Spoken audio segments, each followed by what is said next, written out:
Bismillahirrahmanirrahim. Assalamu alaikum, respectable viewers. How are you? Hope you are doing well. This is Gulfam Riaz Hashmi and welcome to my channel Treatment with Quran.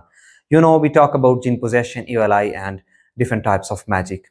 And today I will talk about torturing the victim of jinn possession. So in Pakistan and different other areas of the world, we listened many news and different other things that spiritual healer kills a boy, spiritual healer kills a girl, spiritual healer burns someone alive for the treatment of jinn possession. So today we will talk about either this thing is allowed for a Ruqyah, for a spiritual healer is not. So first of all, we will discuss what is the reason behind it. Why do spiritual healers they torture, they beat, and they burn sometimes victims and patients of jinn possession? So it is a reality that sometimes jinn enters human bodies. So when jinn enters human bodies, so at that time, a human being, the person in whose body jinn has entered, he cannot experience anything, and even if he is heated, so he will not feel this, and even he is tortured, so he will not feel this torture, and he will not be hurt. So that's why spiritual healers and Ruqyahs, they torture and they beat victims of jinn possession, because they think that this time we are not hitting this person, we are hitting and we are torturing the jinn. So why they are torturing the jinn? Because they think that if we torture it, jinn will leave the body of the patient. So this is the reason behind it. This is the reason why Ruqyahs and spiritual healers they beat and they torture victims of jinn possession.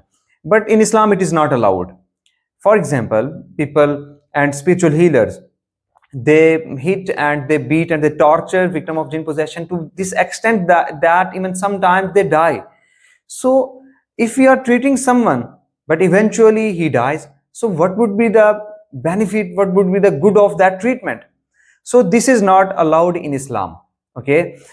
Because Islam has given us too many teachings and too many ways to treat to treat jinn possession. And some of incidents we have, some of precedents we have in Islamic history, as Imam Ibn Taymiyyah. Imam Ibn Taymiyyah, a patient brought to him, he was under the effect of jinn possession. Jinn was in his body. So Imam Ibn Taymiyyah hit him slightly with a stick.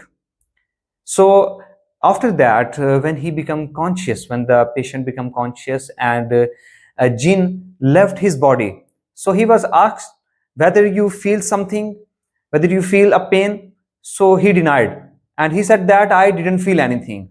So we find precedents that victims of jinn possession, they are hitted, but in a slight way, slightly, and torture to that, this is not allowed in Islam. And something further that I want to add here, there are two types of this condition, this scene when jinn enters human body.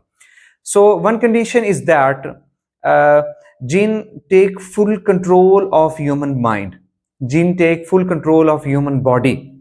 So in this case, the victim, the patient, he become fully unconscious, and if he is heated, he cannot feel that, and even if we torture him, he cannot feel that. So this is his mental state that he cannot feel. But this unconsciousness, this is not allowing a spiritual healer to torture that person.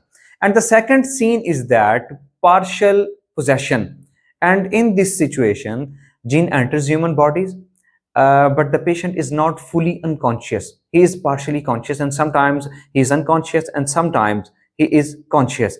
So this is a span of some seconds, some moments. For a moment, he is unconscious, and for the next moment, he is unconscious. Okay, so this conscious and unconscious, so this is not allowing a spiritual healer. For example, when you are torturing him, you feel that he is under the jinn possession and he is unconscious. But unfortunately, if he is conscious, then he will feel all the pain and he will feel all the things that you are hitting, that you are torturing that person's body. So this would be really difficult for that person, and this type of treatment is not good.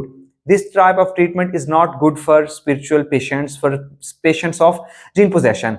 So there are other ways that we can heal, that we can treat patients of victims of jinn possession. The first thing is that recitation of Holy Quran. Recitation of Holy Quran is really difficult for jinns to bear. And if a Raqi, if a spiritual healer is reciting verses of Holy Quran in front of the patient of jinn possession, so these verses of Holy Quran will really work as a fire, will really work for jinns, and eventually they will leave the body of the patient. So recitation of Holy Quran is the good thing, and it's really a vital thing, it's really a crucial and important thing to treat the patients of jinn possession. And the second thing is that we Rockies normally we use, and that is black musk, miski aswad, and any fragrance that is alcohol free. And we can use that fragrance because jinns, they like dirty things and they like bad smells. But if we are using miski aswad, if we are using black musk or anything like that, so this will really hurt jinns, and eventually they will leave the body of the patient. So torturing is not good. Recitation of Holy Quran and usage of black musk is really good. And third thing, and that is seawater. Seawater or salt that is made of seawater. So we can use that water, we can use sea salt. Sea salt is really painful for jinns. And when we apply, when we mix sea salt in water and we spray this water on the patient, or if we use sea water on patient, so this is really painful for jinns, and eventually they will leave the body of the patient. So recitation of Holy Quran, usage of black musk and usage of sea salt or sea water, it's really good for the patients of jinn possession. And another thing, that is ablution. If somebody is under the effect of jinn possession, so we will ask him to do ablution, and if he is unconscious, so we will wash his body parts that are washed in ablution. So jinns, they like dirty things, they like dirty things, bad smells. So if we are washing the body parts of that patient, if he is making ablution, so eventually the jinn will leave the body of the patient. And another thing, and that is bukhur.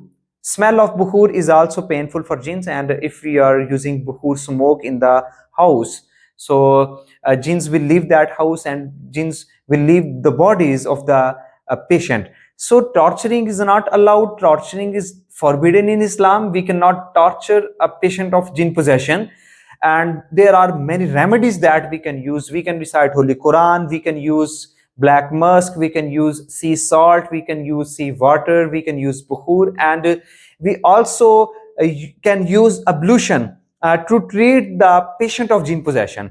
Torturing is not good, because when jinns enter the human body, so this really is painful for that patient. He is also under the effect of too much pain, and we are also torturing him, we are causing him too much pain. So this is not good, and it should be avoided. And the patient of jinn possession, he should be treated in good ways. Thank you so much.